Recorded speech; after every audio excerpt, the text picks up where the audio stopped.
Coming up, AirVenture is a huge success. We have the numbers. Plus, take a loop with the Phillips 66 Aerostars and experience what it's like to fly to Oshkosh for the first time. AOPA Live This Week begins in just a moment.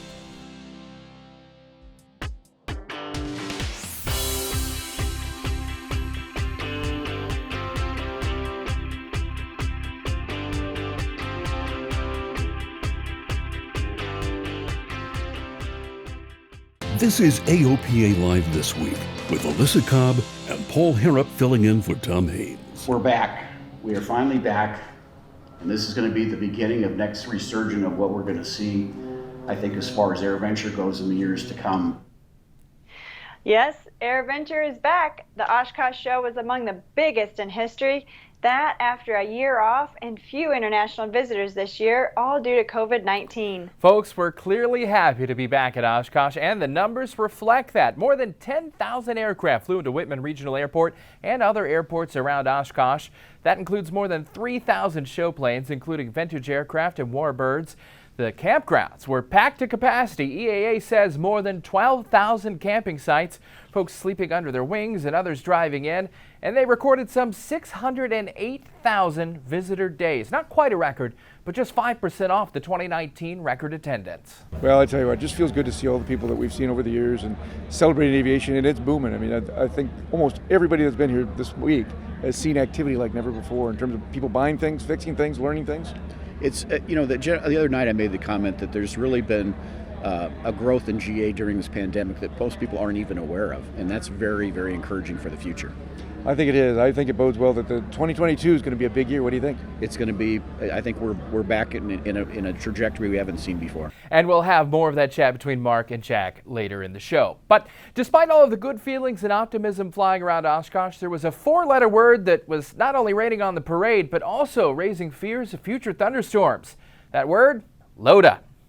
This is a documentation exercise, no doubt. The bottom line, when you cut through everything, is that we've got a rule on this topic that does not say what we want it to say. And we had guidance out there for the agency, for our inspectors in particular, that was incorrect. And that's really the nut, the nut of the issue, the sum total. Yep, you heard him correctly. The FAA administrator called a LOTA, a letter of deviation authority, a paper exercise. It's unnecessary paper shuffling that doesn't do anything for safety. AOPA and EAA have argued that it might very well hurt safety because it discourages people from getting needed training in experimental, limited, and primary category aircraft. Dixon says the agency is starting the rulemaking to fix the problem, but that might take up to 2 years to complete. In the meantime, he says you don't need to worry about a LOTA ramp check. I've heard some rumors about ramp inspections and things like that, and is my check ride that I took last week valid?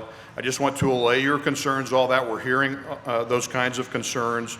Our inspectors are not going to be out there conducting active surveillance on this. We're not out there looking for issues.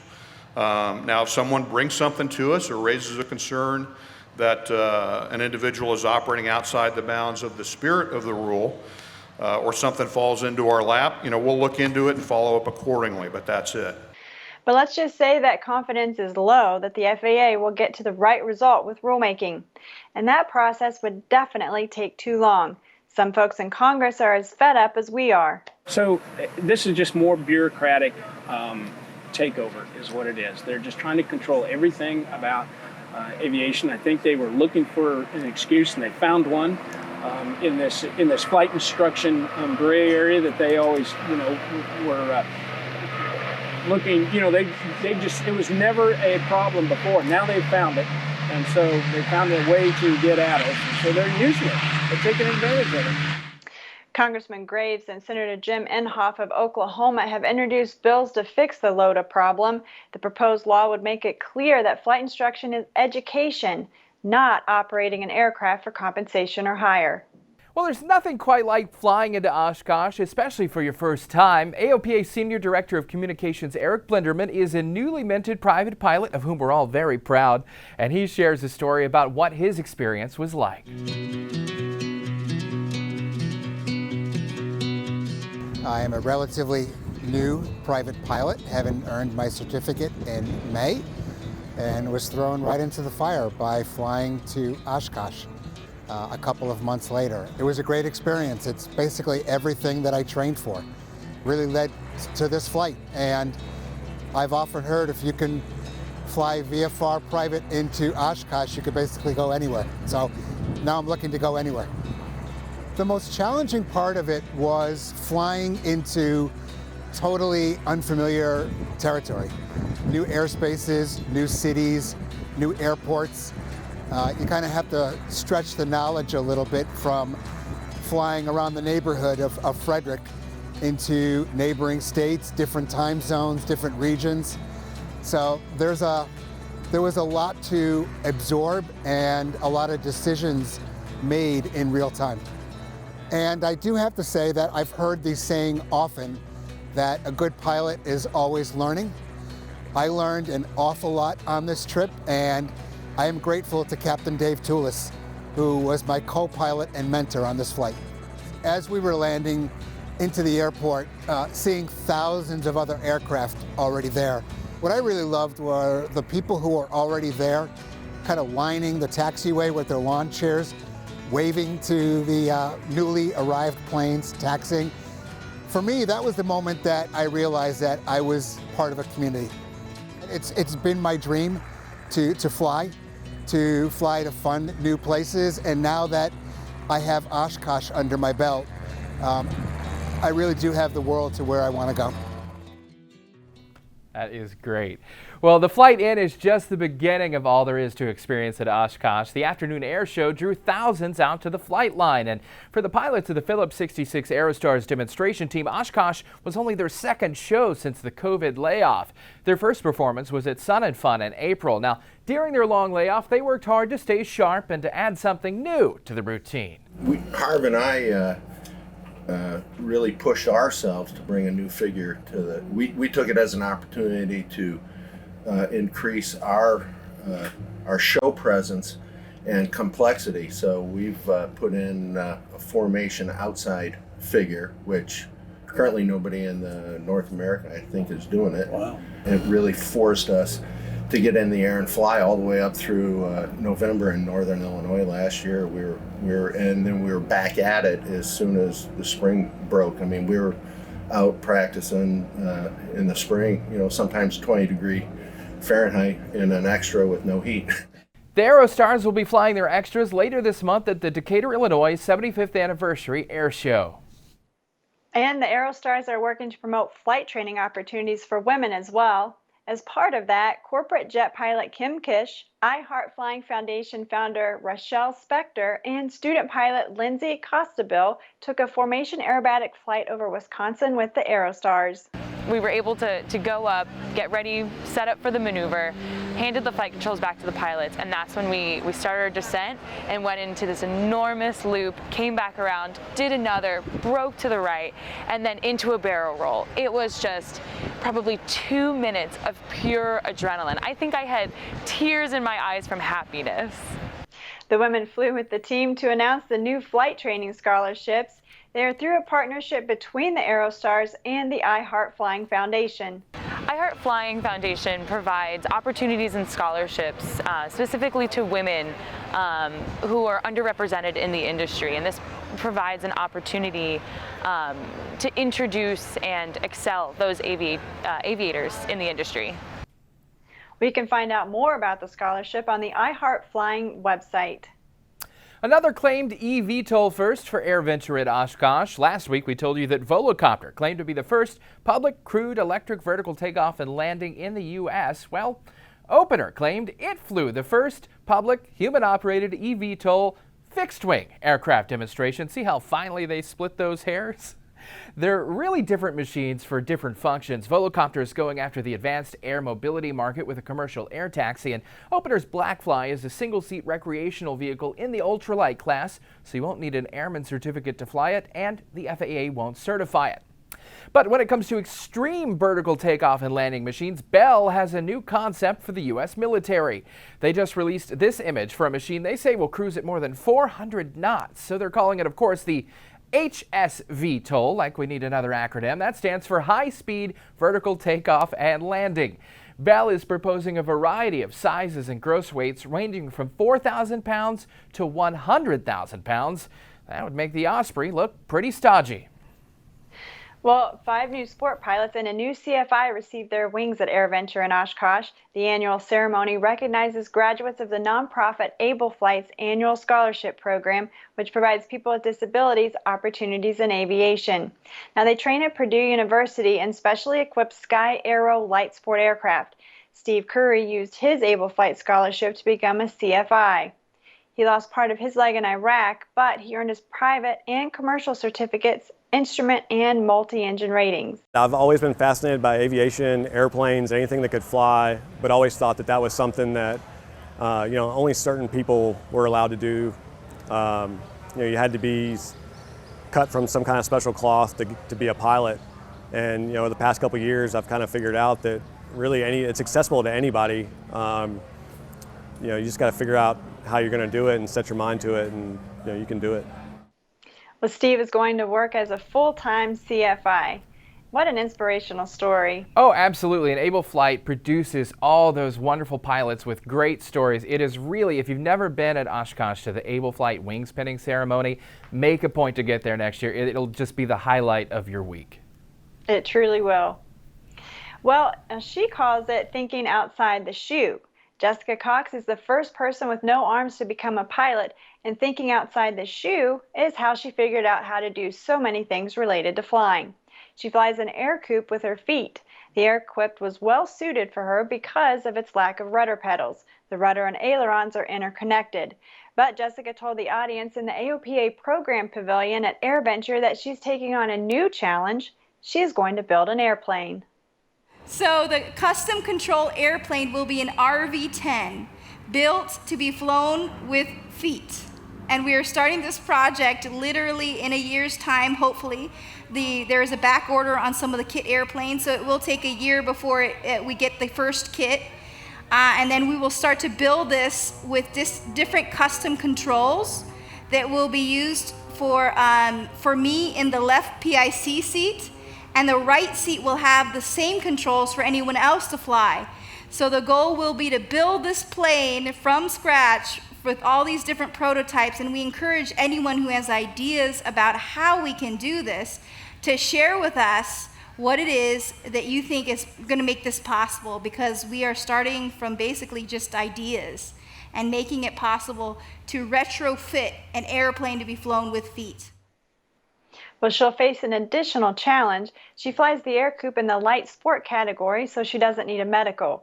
But for the RV, she will need a private pilot certificate and a medical certificate. AOPA's medical department will help her work through that process and get a statement of demonstrated ability. And just a few miles from the main event at Whitman Regional Airport, the Seaplane Base offers pilots a change of pace from the hustle and bustle of the big show. Dozens of seaplanes land in Lake Winnebago and taxi to the base, and volunteers drive small John boats to move airplanes around and bring pilots out to their airplanes. We caught up with one volunteer who's been pulling seaplanes around at Oshkosh for 10 years. You don't get to tow a plane around on the water anywhere else, so it's a unique experience. I like being on the water, I like being near the planes. I'm not a pilot myself, but I don't know, it's just fun. Just meet a lot of cool people and see a lot of planes. It's awesome. Tom comes to the Seaplane Base every year with his family, and if you've never visited the Seaplane Base at Oshkosh, it is well worth the trip. Well, coming up after the break, an award-winning biplane. And a new kit-built jet, and celebrating 100 years of agricultural aviation. The future of USB charging power has arrived. Introducing new, ultra-fast charging TA360 USB chargers. Unlock the power of USB Power Delivery PD technology. Max power. Multiple configurations. In-seat, cabin, cockpit, and galley USB power. Easy to install. Backed by the best. True Blue Power, the USB experts. Welcome back. A worthy honor for one of our own. Carlos Cilliers was honored with a bronze Lindy at Oshkosh for exceptional craftsmanship of a plans-built airplane. Carlo is an AOPA pilot information specialist. The Lindy Awards are named after Charles Lindbergh. They acknowledge the tireless effort that goes into creating an exceptional amateur-built airplane.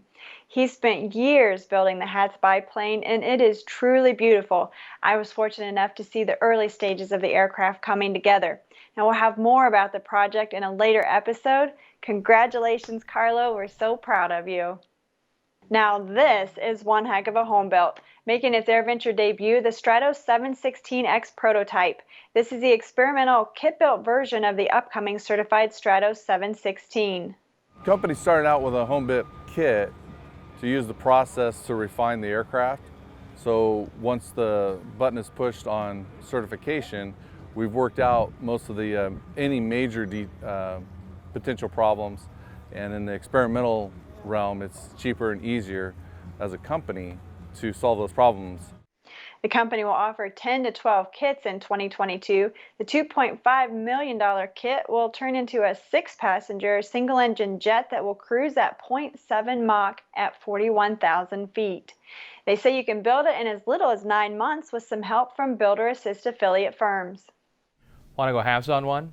A small number of new aircraft saw their debut at Oshkosh this year, and interestingly, many had a tandem seating arrangement.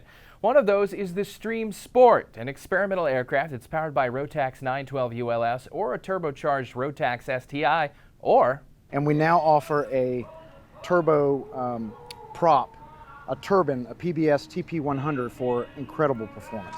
Even with the baby Rotax, the Stream has pretty good performance. 145 knots cruise on less than 5 gallons per hour. Another nifty design from the Czech Republic, the Stream is an experimental. Well, the Cessna Denali is no more. The single-engine retractable gear turboprop is now the Beechcraft Denali. Just before AirVenture, Textron said it was realigning its turboprop lineup and positioning the Denali along with the Beechcraft King Air high-performance turboprop line. Meanwhile, GE said the Catalyst engine that will power the Denali should be certified next year. And we'll undoubtedly see the Beechcraft Denali next year at Oshkosh. And as we said before, this year's show was something special. Here's more of that conversation about AirVenture from the bosses, AOPA's Mark Baker and EAA's Jack Pelton. Well, Jack, here we go. Oshkosh 21. It happened. I mean, that's kind of I think the takeaway is that we actually had AirVenture to 2021, and feels good, and everybody's back, and if we can keep things at bay, 2022 will be even better. Well, you and your team and all volunteers that make this thing happen are just extraordinary. And you and I agreed on this one time. We've both been coming here since the 70s. We didn't know each other back then. No. But it's been so good to see people back and enjoying aviation. And how many airplanes did you have on the ground one time here? We had 18,000 operations by Wednesday, and so we're estimating there's probably about 12,000 on the ground today, and it's incredible to see. I always joke about we had the head of the FAA equivalent from Germany that was visiting one time, and we said, "Excuse me, sir, we have more airplanes on the ground here than you have in your entire country." And they're a pretty progressive place to be. Well, I tell you what, it just feels good to see all the people that we've seen over the years and celebrating aviation, and it's booming. I mean, I think almost everybody that's been here this week has seen activity like never before in terms of people buying things, fixing things, learning things.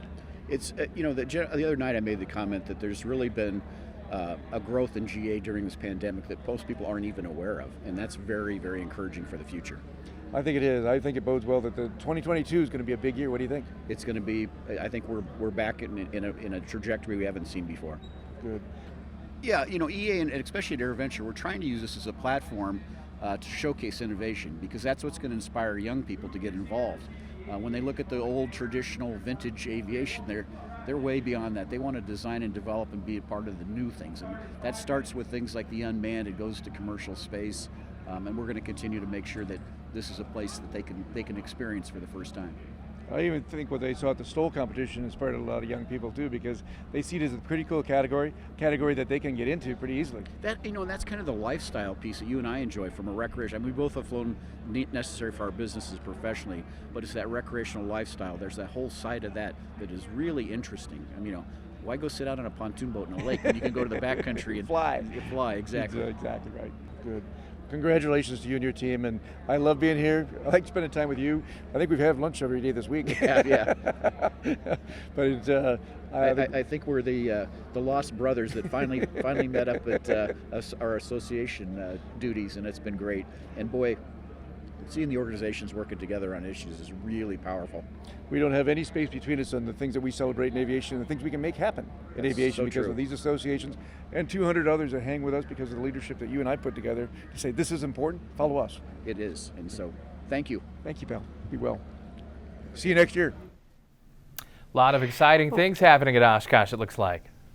That's right, and everyone's so happy to be back together, and I got to say, I look forward to seeing everybody next year. Yeah, I didn't get to go this year either, and I don't know about you, but my phone was just blowing up the whole time. Everybody was like, hey, where are you? Do you want to go to SOS Brothers? Do you want to go grab a food or something? And I'm like, well, I'd love to, but come see me in Maryland, and I will see them all there next year, because really the community is the best part of Oshkosh. You go first time for the airplanes, and you come back for all your friends.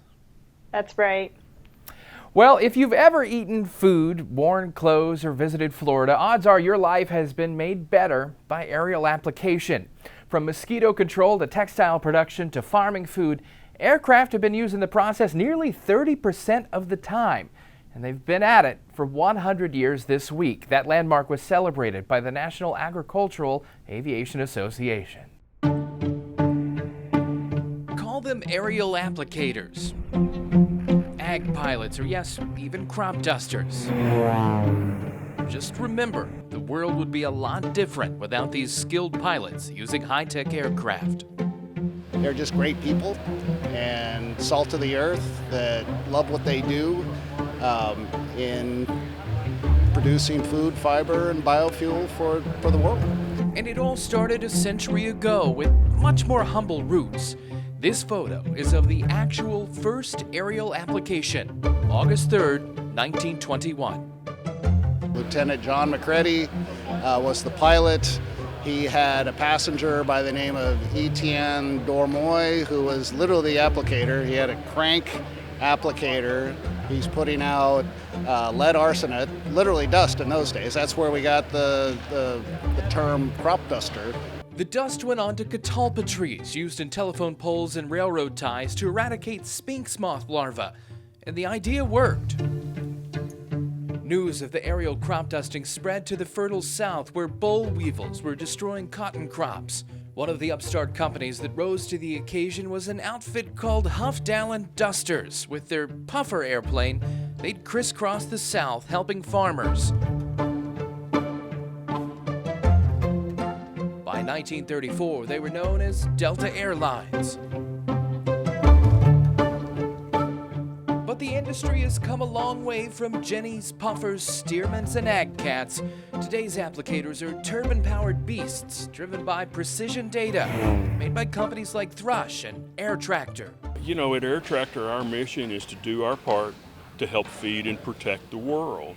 Ag aviation is so important to that mission, as without us, farmers couldn't grow the amount of food in the efficient ways that they do to make sure we're all fed.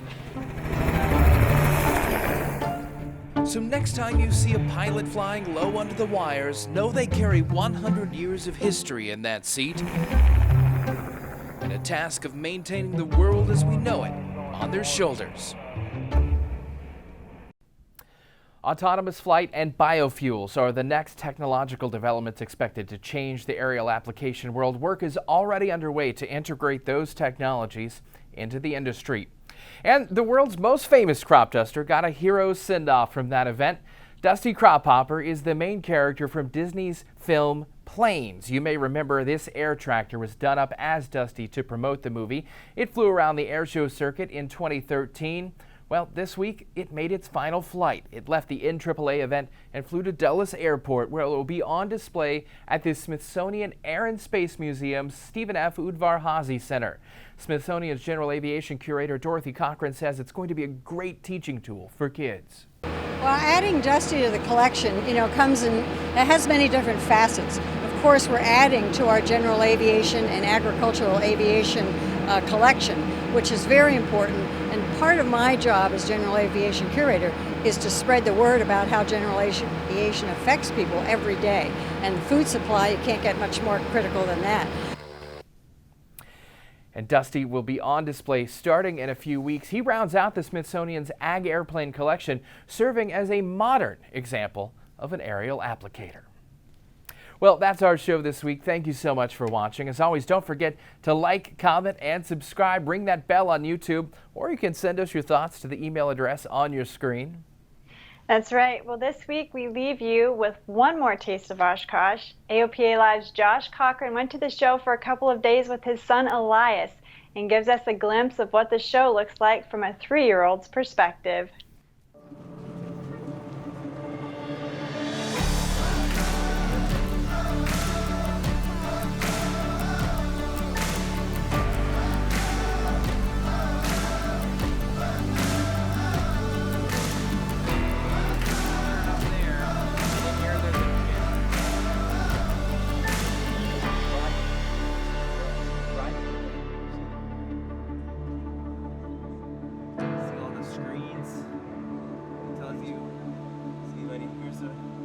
That shows us where we are.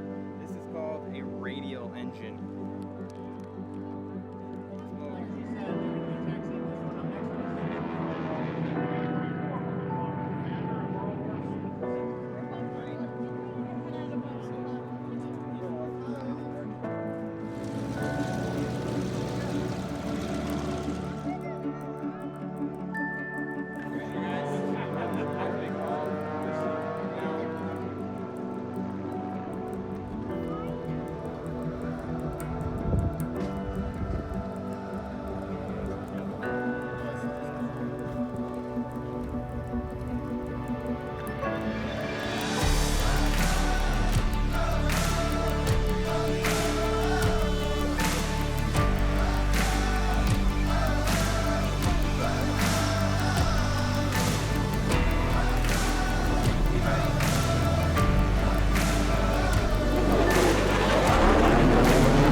Now's your chance to take part in the You Can Fly Challenge. From now until the end of the year, your gift to the AOPA Foundation will be matched.